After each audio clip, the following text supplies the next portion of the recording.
అరుణోదయ దర్శనం అనే కార్యక్రమానికి మీ అందరికి స్వాగతం పలుకుతున్నానండి. మన తండ్రి అయిన దేవుని నుండి, ప్రభువైన యేసుక్రీస్తు నుండి కృపా సమాధానములు మీకు కలుగును గాక. ఆమేన్. వాగ్దానాన్ని జ్ఞాపకం చేసుకుందాం. ప్రసంగి గ్రంథము 2వ అధ్యాయము 26వ వచనాన్ని ధ్యానం చేద్దాం. చదువుతాను, ఆలకించండి. ఏలయనగా దైవ దృష్టికి మంచివాడుగా నుండు వానికి దేవుడు జ్ఞానమును, తెలివిని, ఆనందమును అనుగ్రహించును. చాలా అద్భుతమైన వాక్యం కదండి. దేవుని దృష్టికి మంచివాడిగా ఉండాలి. దేవుని బిడ్డలారా, వాస్తవంగా నేను మనుష్య రీతిగా మాట్లాడుతున్నానండి. వాస్తవంగా మనుషులు ఏమనుకుంటారంటే, మన అధికారులు ఎవరైతే ఉన్నారో, లేదంటే మన పైన ఉద్యోగంలో కానీ, సేవా పరిచర్యలో కానీ, లేదంటే ఏ విషయంలో అయినా సరే, దేవుని బిడ్డలారా, మనకంటే పై అధికారులుగా ఉన్నవారి ద్వారా మంచిని పొందుకోవాలి. అధికారులు నా గురించి మంచివాడు అనాలి, నేను అధికారులు ఎదుట మంచివాడిని అనిపించుకోవాలి అని ప్రతి ఒక్కరు అనుకుంటారు. అంటే మనుషుల దృష్టికి, అధికారుల దృష్టికి, నాయకుల దృష్టికి మంచివాడని అనిపించుకోవాలని ప్రతి మానవుడు, ప్రతి వ్యక్తి అనుకుంటాడు. కానీ ప్రపంచ జ్ఞాని అయిన సొలొమోను మహారాజు ఏమంటాడంటే, దైవ దృష్టికి అంటే దేవుని దృష్టికి మంచివాడుగా ఉండాలి. ఎవరైతే దేవుని దృష్టిలో మంచివారుగా ఉంటారో దేవుడు వారికి 3 దేవుని బిడ్డలారా, నేను వీటిని వరాలని అంటానండి. ఎందుకంటే ఏంట వరాలు? జ్ఞానము, తెలివి, ఆనందము. ఈ రోజుల్లో వాస్తవంగా ఆలోచన చేస్తే చాలామంది జీవితాలు ఏమి లేదు, జ్ఞానము లేదు. చాలామంది జీవితాల్లో ఏమి లేదు, తెలివి లేదు. అతికి తెలివితే ఎట్లా అంటారు చూడండి, అవైతే ఉన్నాయి కానీ తెలివి లేదు. కానీ 3వది ఏంటి తెలుసా? ఆనందము. అంటే ఎవరైతే దేవుని దృష్టికి మంచివారిగా ఉంటారో, దేవుని దృష్టిలో మంచివారిగా సాక్ష్యము కలిగి జీవిస్తారో, దేవుడు వారికి జ్ఞానమునిస్తాడు, తెలివినిస్తాడు. ఈ లోకములో దేవుడు వారికి ఆనందమును అనుగ్రహిస్తాడని ప్రపంచ జ్ఞాని అయిన సొలొమోను మహారాజు తెలియచేస్తున్నాడండి. కాబట్టి దేవుని వాక్యాన్ని వింటున్న ప్రియ సహోదరి, సహోదరుడా, మరి నువ్వు దేవుని దృష్టికి మంచివాడుగా ఉన్నావా? మనుషుల దృష్టికి మంచివాడుగా ఉన్నావా? అందుకే పరిశుద్ధ పౌలు, అపోస్తలుడైన పౌలు ఏమంటాడు తెలుసా? నేను మనుషుల దయను సంపాదించుకొని చూస్తున్నానా, దేవుని దయను సంపాదించుకొని చూస్తున్నానా అంటాడు. మనము దేవుని బిడ్డలారా, అంటే మనుషుల చేత మనం మంచి అనిపించుకోవాలండోయ్. మనుషుల దయలో మనం ఉండాలి, మనుషుల చేత మంచి అనిపించుకోవాలి. దాని గురించి నేను ఏమంటలా.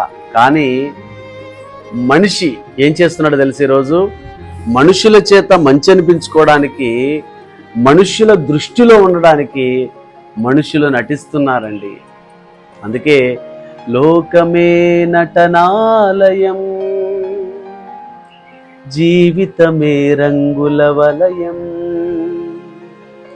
లోకమే నటనాలయం, జీవితమే రంగుల వలయం. పరలోకమే మనకు శాశ్వతం, పరలోక దేవుడే నిత్య జీవం. చూసారండి, లోకమే నటనాలయం, జీవితమే రంగుల వలయం. ఒక మనిషిని చేత మరొక మనుష్యుడు మంచివాడు అనిపించుకోవాలని నటిస్తూ ఉన్నాడని. దేవుని బిడ్డలారా, నిజంగా నేనేమంటానంటే, మనుషుల దృష్టికి నువ్వు మంచిగా ఉండాలి, దీని విషయంలో నేను ఏమంటలేదు. కానీ మనందరము దేవుని దృష్టిలో మంచివారిగా ఉండాలి. హల్లెలూయా. కొర్నేలు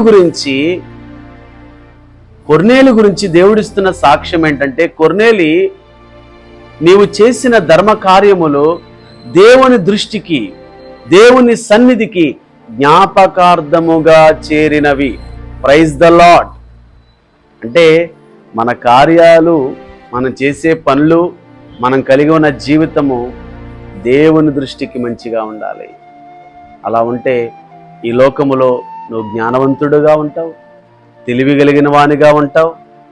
అలాగే దేవుడు నీకు ఆనందమును కూడా అనుగ్రహిస్తాడు. అటు రీతిగా మనం మనుషుల దృష్టిలో ఉండే కంటే దేవుని దృష్టిలో ఉండుట, అది దేవుని రాజ్యానికి మనల్ని నడిపిస్తుంది అనే సత్యాన్ని మర్చిపోక, ఇదిగో ఇప్పటి నుండైనా దేవుని సముఖములో దేవుని ఎదుట నిందారహితులుగా జీవించినట్లుగా దేవుడే అట్టి జ్ఞానమును కృపను మనకు అనుగ్రహించునుగాక.